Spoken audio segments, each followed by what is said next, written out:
मित्रांनो, माझा मित्र कंपनीच्या कामासाठी बाहेर गेलेला होता. तो 7-8 दिवसांनी परत येणार होता. मला हे समजताच मी मित्राच्या घरी गेलो. आतमध्ये जाताच मित्राची बायको बेडरूममध्ये भिंतीकडे तोंड करून काहीतरी काम करत होती. वहिनीचा मागचं ते पाहून माझा मामा फडफड करत होता. मामाचं ते अवतार बघून मी हिम्मत करून वहिनीजवळ गेलो आणि तिला मागूनच धरलं. नंतर खूप भयानक घडलं. मित्रांनो, माझं नाव अक्षय आहे. माझे वय 24 वर्ष आहे आणि मी दिसायला खूप हँडसम आहे आणि मी खेड्यागावात राहतो. पावसाचे दिवस होते. गावाकडचे वातावरण हिरवेगार होते. माझे कॉलेज सुरू झाले होते तेव्हा माझ्या कॉलेजची वेळ सकाळी 10 पासून दुपारी 3 वाजेपर्यंत होती.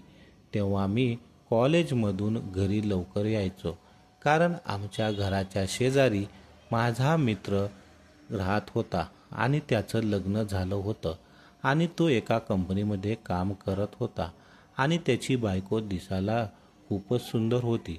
तिच्याकडे पाहून कोणताही पुरुष तिला करायचं भावनेनंच बघेल. तिचे नाव सविता होते आणि तिचा रंग खूपच गोरा होता. तिचे वय साधारण 26-27 वर्ष असेल. तिचे आंबे तर खूपच मोठे होते. ते पिकलेले आंबे पाहून असं वाटायचं की लगेच डाव मारावा आणि त्याचा गोडवा चाखावा.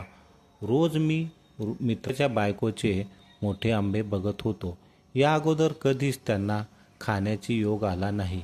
मी सुट्टीच्या दिवशी मित्राला भेटायचा बहाणा करून तिच्या घरी जायचो. मग काय, असेच दिवस जात होते. मी कॉलेजमधून यायचो आणि वहिनीला पाहण्याची एकही संधी सोडत नव्हतो. जेव्हा ती तिच्या घरात वाकून फरशी पुसायची तेव्हा माझी नजर नको त्या ठिकाणी जायची. तेव्हा मी खूपच भारी दिसायची. तिचं अंग एकदम गोरं होतं. ते पाहून माझी इच्छा व्हायची आताच जाऊन वहिनीला प्रपोज मारून यायचं का. पण खूप भीती वाटत होती.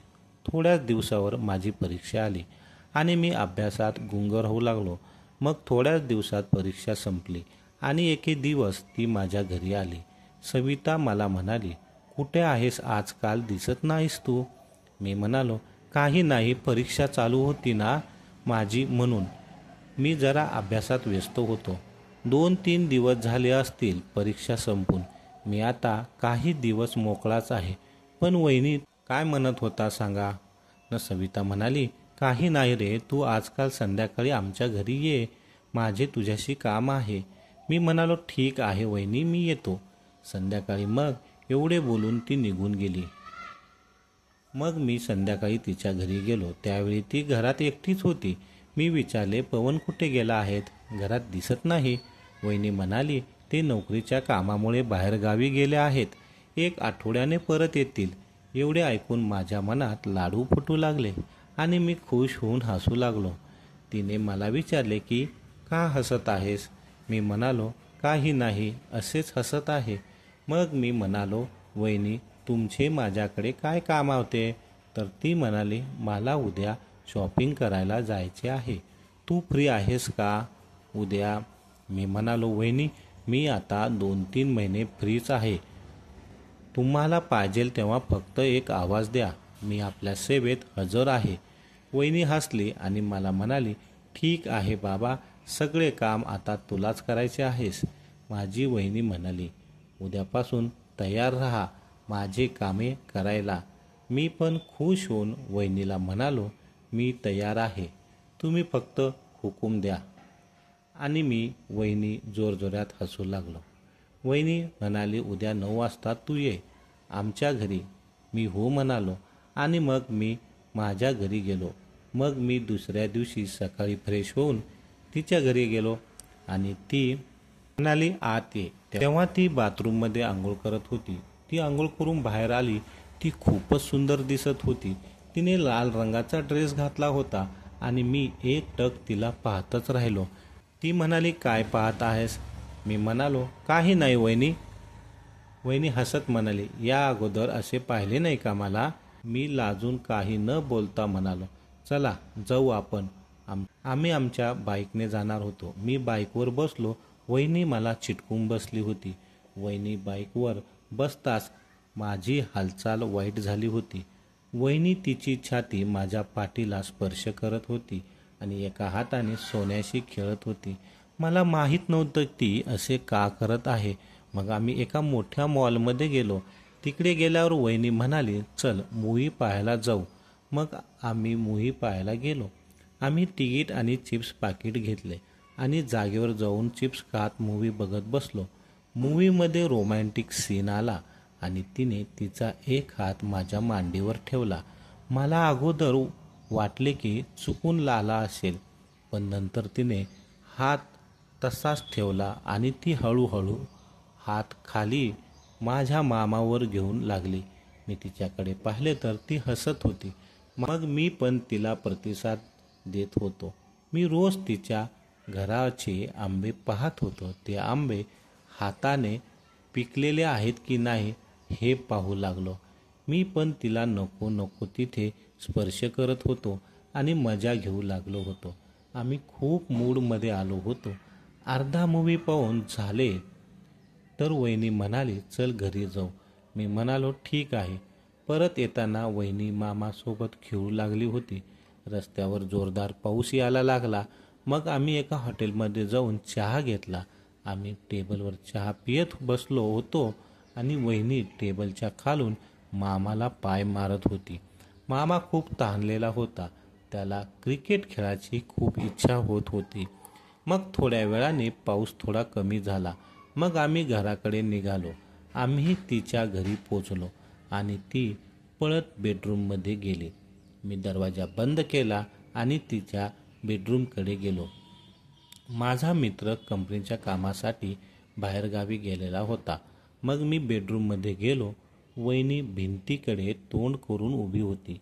वहिनीचा मागचा ते पाहून माझा मामा फडफड करत होता. मामाचं ते अवतार बघून मी वहिनीजवळ जाऊन तिला मागून मिठी घेतले आणि तिच्या गळ्यावर किस करू लागलो. मामा आता खूपच गरम झाला होता. मग तिचं तोंड माझ्याकडे फिरवलं आणि आम्ही किस घेऊ लागलो. वहिनी म्हणाली, किती दिवस झाले? मी खूप लांब आहे रे यापासून. माझा नवरा रोज कामावर जातो आणि घरी खूप थकून येतो. त्यामुळे तो माझ्याकडे लक्षच देत नाही. वहिनी बोलत बोलत मला घट्ट मिठी मारत होती. मी म्हणालो, वहिनी मग तू एवढे दिवस कसे सहन केलेस? तर वहिनी म्हणाली, काय करणार होते. मला खूप इच्छा होत होती पण इलाज नव्हता. कारण जर मी असे केले, माझ्या नवऱ्याला कळाले तर माझे काय होईल याचा विचार माझ्या डोक्यात येत होता. म्हणून मी माझ्या मनाला समजावून सांगत होते. पण आता नवरा बाहेर जाणार आहे म्हटल्यामुळे मला राहवलं नाही. आम्ही गडबडीमध्ये आमचे कपडे काढून टाकले. वहिनी मग आता कळणार नाही का तुझ्या नवऱ्याला? तर वहिनी म्हणाली, आता कळलं तर कळू दे. मला सांग, मी किती दिवस सहन करणार आहे रे? मला पण माझ्या काही इच्छा आहे ना. ती माझ्या मामाशी खेळत होती आणि त्याची चव चाखत होती. मला पण खूप मजा येत होती. मग मी म्हणालो, वहिनी मला सांग, मग तू मलाच का निवडलं आहेस तुझ्यासोबत खेळण्यासाठी? वहिनी मला म्हणाली, तू कॉलेजला जाता येताना माझ्या घरावरच्या आंब्याकडे टक लावून बघत असतो हे मला माहीत होतं. म्हणून तर मी तुला निवडलं आहे. तर कसे वाटले आंबे? मी म्हणालो, वहिनी तुमचे आंबे खूपच गोड आहे. वहिनीला मी बेडवर आडवं केलं आणि माझा मामा आत घुसला आणि वहिनी जोरात ओरडली आणि म्हणाली, हळू कर जरा, दुखत आहे. मी म्हणालो, तुला तर खेळाची प्रॅक्टिस आहे तरी पण तू का ओरडतेस? वहिनी म्हणाली, अक्षय तुझा मामा खूप मोठा आहे. असा मामा मी कधी बघितला नव्हता. मी जोरजोरात खेळत होतो. वहिनीला बोलता पण येत नव्हतं. वहिनी अडखळत अडखळत बोलत होती. मी म्हणालो, वहिनी तुला सांगतो, मला ना तू खूप आवडतेस. मी रात्री तुझेच स्वप्न पाहत राहतो. विचार करत होतो की कधी तू मला भेटशील आणि मी तुझ्या माझ्या मिठीत तुझ्यासोबत खेळणार. पण शेवटी मला तो चान्स मिळाला. थँक्यू वहिनी. मी वहिनीशी मस्त गप्पा मारत होतो आणि खाली मामा फुल जोशमध्ये खेळत होता. ते झाले होते. वहिनी म्हणाली, तुला एक सांगू का? खरंच तू खूप छान बॅटिंग करत आहेस. माझ्या नवऱ्याला एवढं पण जमत नाही.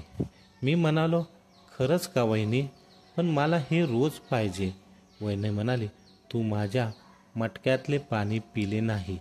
मी म्हणालो, वहिनी लगेच सगळे पाणी पिऊन मटका रिकामा करून टाकतो. आणि मी पाणी पिण्यास सुरुवात केली.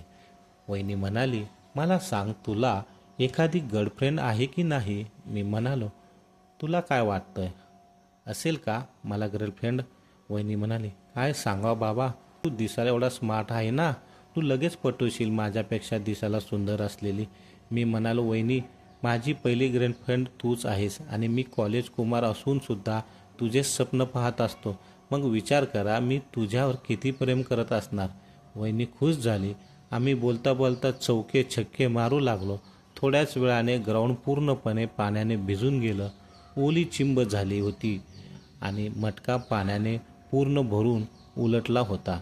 मग आम्ही सगळे शेत साफ करून घेतले आणि आनंदाने एक शांत झोप घेतली. 1-2 तासानंतर मी उठलो आणि पाहिले तर काय, ती माझ्या खुशीत शांत झोपली होती. नंतर आम्ही मस्तपैकी चहा पिला आणि गप्पा मारायला लागलो. आमच्यात खूप गप्पा झाल्या. मी संध्याकाळी माझ्या घरी गेलो. आम्ही दुसऱ्या दिवशीसुद्धा खूप खेळ खेळलो. तर मित्रांनो, नेहमी मी आणि वहिनी आम्ही खेळ खेळत होतो.